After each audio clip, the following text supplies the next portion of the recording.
welcome back to the Chicago Tomahawk. I'm Mike and I got Matt with me. And today we're going to go over the Pacific Division in the Western Conference. Next week we'll start on the Eastern Conference. And got a little bit of, actually, Matt, do you have any Blackhawks news today? I haven't heard anything, man. It's been pretty slow. Yeah, pretty slow. In a way, it's kind of a good thing because a lot of news that we have been getting hasn't been very good. Yeah. It's been a slow summer for the Hawks, and might be the same next summer too. Yeah. I don't see them doing too much in next year's summertime. You had a really interesting conversation on Twitter about will Steven Stamkos make it to the Hall of Fame? Now, as of right now, I think that he could make it, with the stats that he has. 972 points, he's got 2 cups. But he doesn't have any gold medals, man. Well, if you look at his numbers, he's got better numbers than some of the guys that are in the Hall of Fame the last couple seasons, which makes me jump over to Jeremy Roenick again. How is this guy not in the Hall of Fame? It's just a joke. Yeah, I was actually going to say the same thing. But, some guys, their numbers might not be as good, but they have a couple gold medals and a couple Stanley Cups. That kind of trumps the numbers thing a little bit. Well, the Olympics, they dropped out. I guarantee you he would have been on the squad if it wasn't for that the whole COVID thing and everything. But, yeah, I don't think it's going to matter. But getting back-to-back cups and, you know what, he could have got 3 in a row. It would have been awesome. But he's definitely a Hall of Famer in my eyes. I think he's going to get 500 this year. He's probably going to hit 1,000 points soon. So, I mean, that's almost like a guarantee. It makes it though. Is it a guarantee? 1,000 points? Do you think that's the line to make it in? Well, I guess not. When I just go back to Roenick, he hit 500 goals. He hit 1,000 points, but I think Stamkos got the Canadian thing going on for him. Roenick doesn't have that, so maybe I'll just stick with what JR says. Yeah, it's really interesting. Pavel Bure, what were his career statistics? Let me look that up really quick because he's in the Hall of Fame. The Russian Rocket. Yeah, he was just, one of a kind. I mean, like when guys stand out like that, like Denny Savard, he kind of was, the spinorama man, and he was known for that. And the Russian Rocket was known for just absolute speed, down the boards and cut over to the middle and just burning goalies. So I think that's why he's one of a kind. Multiple 60-goal seasons. But man, let me read these to you. Games played, 702. Goals, 437. Assist, 342. Points, very good. 779. It's very good numbers. It's like Lindros. Lindros has very good numbers in games played. But that's true. It's not. He never won a Stanley Cup. I think he was very close to what was that when he was with Vancouver against the Rangers that year. I think it was 94. Yeah. But then he went to Florida, I believe, right? The Panthers. Did he make it? He made it to the final again, right? Against the Avalanche. Oh, I don't know if he was on that squad. Yeah, I'm not sure. He had 182 game season with Florida though. He had a 58. He had back-to-back 58, 59 goal seasons there.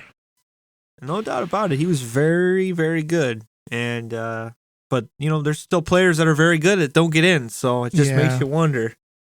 But Stamkos is a shoo-in for me for sure.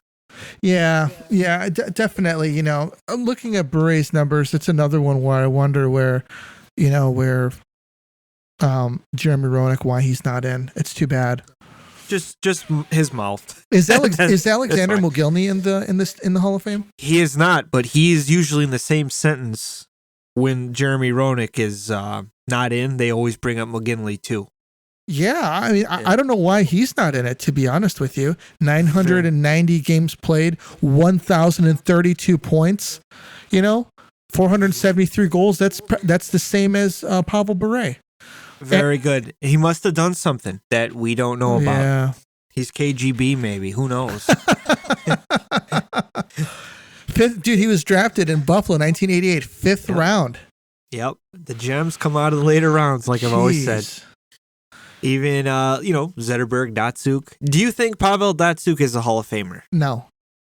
See, the rest of the NHL would light their torches right now and burn your house down for saying that. Because I kind of agree with you. I mean, the guy is spectacular puck handler. Yeah. Put him in a phone booth, he will dangle everybody.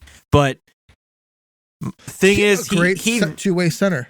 Yeah, a Selke guy. Yeah, that's good. It's very good. But what was his career high in goals? 25? 30? Hold on a second. I'm pulling it up right now. This should be interesting. Because I looked at his stats once, and I was actually pretty surprised. They're low. They're not that high. Wow. 953 games, 314 goals, 604 assists. Okay. Yeah, he's got assists, man, but yeah, definitely a very, very skilled player. No, dude. I mean, his goal high is 32. 30. Okay, so I was kind of close. I said 25. Right. That's good for a second line center, maybe.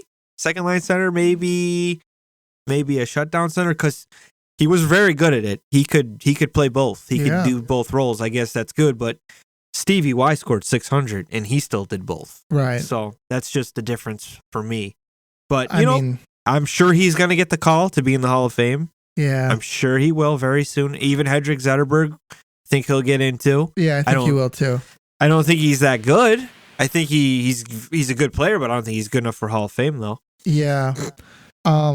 I'm just looking at some of these numbers, man. 31 goals, 32, 27, 23, 19, 15. That's 17, an average goal scorer.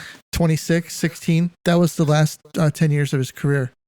So you could put Patrick Sharp in the Hall of Fame if you put Pavel Datsyuk in the Hall of Fame. Yeah. Why not Sharpie? Sharpie's, they both have 3 cups, don't they? 3 cups. Sharpie, I believe he scored more 30-goal seasons, I can almost guarantee, than Datsyuk. Yeah, Datsyuk had 3.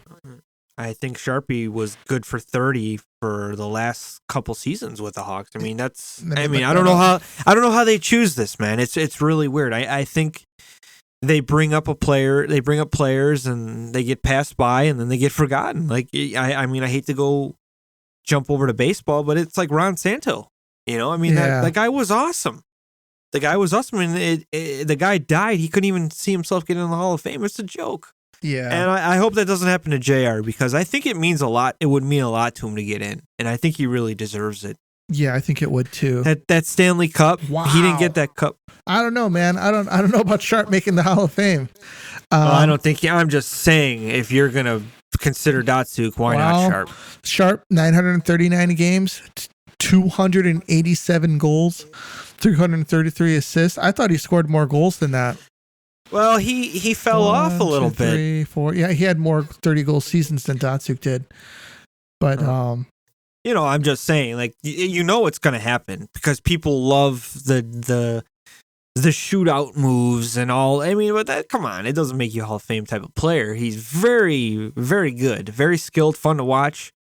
Kaner, I think I would rather have Kaner than Datsyuk. Oh, yeah. No doubt about it. You're going to get more points. Yes, the defensive is not as good, but his offense can overshadow that. I'd rather have Taves than Datsyuk. Oh, for sure. Yeah, I'd rather have Taves too. I mean, I wish Taves was healthy his whole career. I think he would have had better numbers. But... I mean, if you compare primes to primes, I would rather have Taves. Taves, even a healthy Ryan Kessler, I think I'd rather have than Pavel Datsyuk. And I hate Ryan Kessler. And I hate him. Yeah, me too. Let me look up Zetterberg really quick. Oh, boy. Because I'm curious. Well, the only thing I liked about Zetterberg is that beard. He had a very good playoff beard. Yeah. Very good. It's got that Jake Gyllenhaal thing going on. Just look good. 1,082 games, 337 goals, 623 assists. Nope. Wow. No way is that Hall of Fame. He had a 43-goal season in 2007 and 8. He got like a 12-year deal. So remember that? Yeah, he did. So check this out. So in the beginning of his career, he had 22 goals, 15. Then he broke out in 2005, 2006 with 39, and then 33, 2007, 2008. 43, 2008, 2009, 31. They won the Stanley Cup that year. And then in 2009, 2010, that's where it all changes. 23, 24, 22, 11, 16, 17, 13, 17, 11. And those last 3 seasons, he fell 13, 17, 11, he played 82 games each season. Well, that's impressive, but he fell hard. He fell hard. And then the Wings, once Nick Lindstrom was gone, that was it. Yeah. And that was it for them. Yeah. All right, cool. So let's go over the Pacific Division, man. That was fun. Yeah. I kind of brought that up out of nowhere, but that was a good time. But you know what, man? Actually, this is a good time to hear from our sponsor. All right, hockey fans.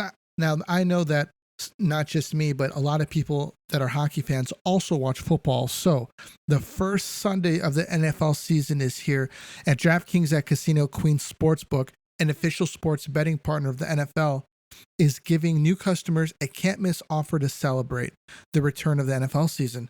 Right now, new customers can bet just $5 and get $200 in free bets instantly. And as an added bonus for Week 1, everyone can experience the thrill of DraftKings early win promotion. It's simple. Bet on an NFL team to win. If your team leads by 10 at any point during the game, you get paid instantly, even if your team loses. Now, download the DraftKings Sportsbook app now and use promo code ShyTomahawk to get $200 in free bets instantly when you place a $5 bet this Sunday. That's code ShyTomahawk, only at DraftKings at Casino Sportsbook, an official sports betting partner of the NFL. All right, Matt, let's hit that Pacific Division, man. Let's start off with the Flames. You know, this has probably been the team that we've talked the most about this offseason, other than the Blackhawks. Kadri, Huberdeau, looking to make, trying to fill some big shoes that are being left there by Matthew Tkachuk and Johnny Gaudreau. You know, kind of similar players, but I wonder what's going to happen with these guys, how they're going to fit in, how they're going to gel with the rest of the team. Last year, they had 50 wins and 21 losses. What do you think? Where do you think they're going to be at this year? Well, right now I'm just looking at the goals for and goals against. The differential was plus 85. Wow. So you're taking away 40 goals. Actually, I'm sorry, 80 goals from their 2 guys. And then you add in Kadri. What do you think? I think Kadri will maybe get like 25. Huberdeau another 25. 50. So we'll put them at 250. So that puts them at the eliminated. Yes. So they're still going to be looking for 40 goals. What's his name? Markstrom. Very good goaltender. The best goaltending in the division. 200. Well, the goaltending tandem, but majority was Markstrom. Sure. 208 goals against. That was the best, I think, by at least 30 in their division. So he did very well. They're going to need him to have an even better season this year because the goals against is going to be down. For me, I still think the Flames are going to be a playoff team, probably in the 3rd spot, maybe hanging on for the first wild card, but I don't think they're going to win the division again. Really interesting, man, because Markstrom's I think that he's a very underrated goalie, but I don't know if he can really take that kind of a workload. Well, I think when they let Tkachuk go, I think getting Weaver, that good defenseman that they got in the package, I think they're trying to prevent more goals. If you're like an analytics guy, I'm not one, but I'm kind of being one right now. Maybe they're hoping that he can help prevent more goals and maybe create more goals. But yes, you're correct. He's probably one of the most underrated goalies in the game. Maybe Jake Ottinger at number 2, but he's got to have a great season, and Daryl Sutter's got to keep these guys on the same page. Yeah, man. This team, dude, it's just so surprising because last year was their year to take the next step. And they did. They took a really big step, and here they are. Kind of like taking 3 steps backwards. What do you think that they can do to kind of, just take that shock away from having these two really good players gone. Yeah, they just need to. Man, they got to stick with their game plan. Stay the course with Daryl Sutter, and they lost 2 leaders. That's got to be tough. Yeah. So they need someone to rally the troops. And right now, I mean, who do you? They don't even they haven't had a captain since Giordano, I think. So I mean, it's going to be weird not seeing those guys, but if they stay the course, I think that they're still good enough to be a playoff team. I don't think they're going to win, though. Hate to tell the guys from Mitts and Twigs, but I don't think they're going to get over Connor. Well, here's another doozy. The Edmonton Oilers picked up Jack Campbell this offseason. That's huge for them because they needed goaltending bad. They made it to the Western Conference Finals on the back of Mike Smith. Yeah. On the Mike Smith. We got Connor McDavid and Leon Draisaitl, man, and they practically willed their way there. They got blown out from that point forward, but I think that some defense and some good goaltending could have helped that. But they've got that good goaltending. Ironically, Toronto loses that goaltending that did them so well last year. So obviously we'll get Toronto a different day, but I think that's a huge pickup for them.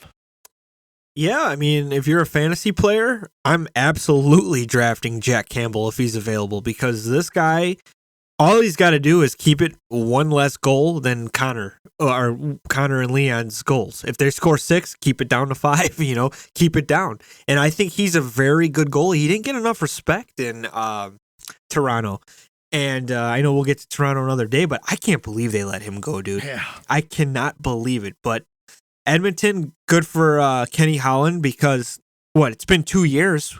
I mean, I feel like the last 2 summers, why aren't they getting a goalie? Why does Connor not have a goalie? Yeah. And he finally got one. Maybe he was just being patient and hoping Jack Campbell would hit free agency because, the first day he signed, I think the writing was on the wall. They Toronto didn't want to keep him. I don't even think they could have afforded him, because they're paying those top 3 guys crazy money. Yeah. But Connor McDavid's got to be one of the happiest guys this summer, because they got a really good dude, very likable guy, very good goalie. And hey, they're close, man. Edmonton was close. They got throttled by the Avs in the final, but I think that they're still right there. And I got Edmonton winning this division, I think. And I like what they did. They brought Evander Kane back. Say what you want about the guy. He's a complete douchebag, yes, but he could score goals. His numbers are very good. And you know what? I think Connor likes him in the locker room, and it's working out. So I think I got these guys finishing first in the division. Wow. It's not really too surprising when you take a look at the division. We've got the Los Angeles Kings next. I think that they took a step back. They took a step forward last year. Not sure where this team ends up this year, man. I've kind of got them. I think that they might stay right there, right under Edmonton, this coming season. Did they make any big moves this coming offseason? They did. I believe they got Kevin Fiala from Minnesota, and they signed him long term, and he had a very good season. I think he scored like 40 goals this year. So they got that guy to fill in the top 6. I like their young core. I still think Quick's a good goalie. They got I think it's Cal. I'm sorry, I'm not giving him enough respect. I think Cal Peterson is another goalie coming up. But I really like what they've done. I'm going to miss not seeing Dustin Brown in a Kings jersey. He retired. But Andrzej Kopitar, still very solid center, play 2 ways. You got Drew Doughty on the back end still. I guess he's still considered a top 10, like we were talking about last week. We couldn't believe it, but he still is a good defenseman. You got Philip Deneau, who came in last summer to kind of help Andrzej Kopitar on the center ice position. And I think they're going to be very good, man. I got them probably finishing... I think they're going to finish behind Edmonton second, and I believe Calgary will probably take that 3rd spot. Okay. Yeah, I'm right there with you. Right under them, we've got the Vegas Golden Knights, and I think that's where they're going to finish up. possibly next year. Maybe they might be battling out with the Vancouver Canucks in the standings there a little bit. But Golden Knights, Robin Leonard has gotten the season-ending injury. He's out all season, and they look to shave some cap there. What's going on with Vegas? Well, yeah, man, I'm gonna say it again. I think Vegas made the wrong decision letting Fleury go for Leonard. Love Robin Leonard, but this is really coming back to bite him, especially him getting hurt now. It's almost like another nail in the coffin. I don't think they're gonna even make the playoffs this season. I know they got what's his name, Jack Eichel for a full season, but you know what? I really wanted to root for this club, but after seeing how they do business with everything, like they'll bring a guy in, they'll sign him for like 4 years. After a season, it's like they trade him.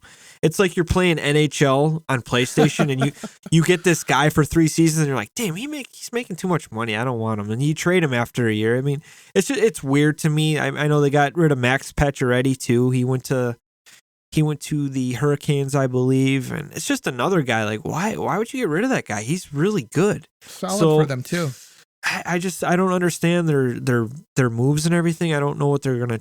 I'm surprised they didn't try to make a trade for a goalie. They're staying with their 2 young guys, but I got them actually. They're gonna finish behind Vancouver for me in the maybe right in the middle of the pack, maybe a 500 team if that. Yeah. Moving on to Vancouver, they signed JT Miller to a 7-year, $56 million contract. What do you think of that one, man? I think if you're JT Miller, hell yeah. But if you're Vancouver, you got to look at the term. I think he's 30 years old. Oh, man, 37, making $8 million a year, and you're a young, up-and-coming team. That kind of stings a little bit. But, hey, I love the guy. I think he's a good player. I think he's the last couple seasons, he's had 20 goals almost every year. I think this year he had 39, I want to say, or 40. But he's like the ultimate leader. They really like him. I know Bruce Boudreau was raving about him when he came in. So I'm glad they got a deal done. But for me, Thatcher Demko is the difference maker. Very good, young, up-and-coming goalie. I think if he can have a good season, these guys could probably compete for a wild card because I think the Central is going to be a little weaker. So these guys are right there. I think if they buy into the Bruce Boudreau system, he's had success everywhere he's gone. Washington, they were always good. I think Minnesota, he was good. And he went to the Ducks. We ran into him all the time in the playoffs, but he never got over that hump. But I think I think they'll make a wild card. Second spot, I'm gonna say. All right. We've also got Quinn Hughes, who will not be holding out this offseason. He'll be ready to go right as camp starts. I think that could be a good thing for them. Yeah, I mean, I forgot all about him. I didn't give him enough love. He's a very good defenseman. Sorry about that. I'm still bitter about the Vancouver Hawks rivalry from 2008 to 2012 or something. I just don't really give a shit, to be honest with you. All right, so we've got San Jose. What is going on with this squad, man? Because this is a difficult one. They finally, it's Tom Wilson's finally gone. Doug Wilson's finally gone, and don't confuse the two. He was been there forever, this was a long time coming, and they're looking to, to find a new identity and to kind of change this organization a bit. How do you think that San Jose is going to fare this season? Well, they brought in Mike Greer, who was a very respected, kind of a shutdown type of forward. He's the first black GM in hockey history, which is cool. Congratulations to him. Tough he was guy. always a good player. I really enjoyed him when he played with the Sabres with Chris Drury all those years. But yeah, I think he's going to build his team like how he wants it. So it's probably going to be, I think they're going to be under 500.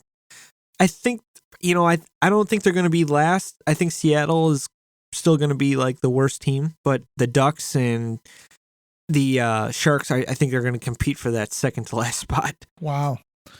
This is the Ducks and the Kraken are left. So between these 3 squads, who's going to be the bottom feeder?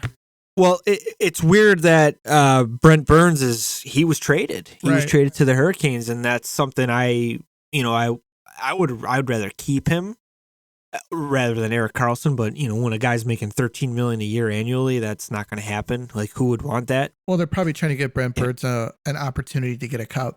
I think he is going to fit in great with Rod Brindamore's system. And I think the Hurricanes fans are going to love this guy. He's got a great personality, and he can score, man. He'll score like 20 goals on the back end. Yeah. That's huge. That's huge. Where do you got the Ducks? Because we've got Trevor Zegras. He's on the cover. Superstar. He's on the cover of NHL 23.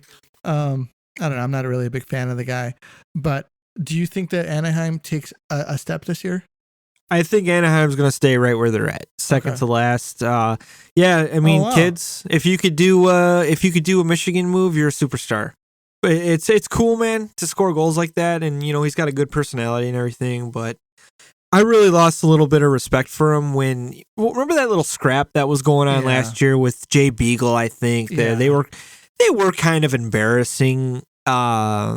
The Coyotes, like, come on, where you're running up the score and you're pulling moves like that. Yeah, I don't think Jay Beagle should have went like the Punisher on him, but on Troy Terry. Yeah. But still, I mean, if you're gonna throw some shots at a guy, I mean, what do you want the guy to do? Just take it? Yeah. And then the post game thing pissed me off a little bit, like calling Troy Terry a superstar. Come on, dude. He's good, but he's not a superstar. Just because your teammate got hit, he went after the wrong dude. That's like me hitting Bob Probert. Like, what's your problem, dude? And not expecting to get hit. You're going to get clobbered. And that's what happened. So I think he's kind of talking like he's Cindy Crosby a little bit, like he's an ambassador of the game. Oh, yeah, you can't be doing that kind of stuff. And I don't think you're there yet. That's why bud. I don't like him. So, I don't think you're there yet. He was like, what did he say? He's like, you can't be going after a 30-goal scorer like that, So it's almost as if since you score goals, you're above reproach, that nobody can come in and police you. You can go off and do whatever you want, and that's not the case. That's the problem with these new kids, man. I mean, they think like, oh yeah, I'm good. I don't have to play physical. I'm never going to take a hit. Like, yeah, you are, man. I mean, that's the game. Yeah. There's bottom six guys. That's their job, to get under your skin, wear you down, and prevent you from scoring goals. That's just how it is. And it's like these new guys that come in, they don't feel like if they get a little slash, they're like up in arms and like, oh, he's got to get suspended for that stuff. And like, that's like the Twitter crowd too. Like, if you criticize like a guy like that, like they're like all over you. It's ridiculous. Yeah. I mean, it's hockey, man. It's rough. Yeah. I'm not a fan. Moving on to the Kraken, I'm betting that they're going to finish better than Anaheim this year. Oh, okay. I just think that they're going to take they got that inaugural season out of the way. The comparisons to Vegas are over. People thinking that they're going to come in and they're going to make the playoffs, that kind of stuff. It's over. And they have an opportunity to come in and win a few more games.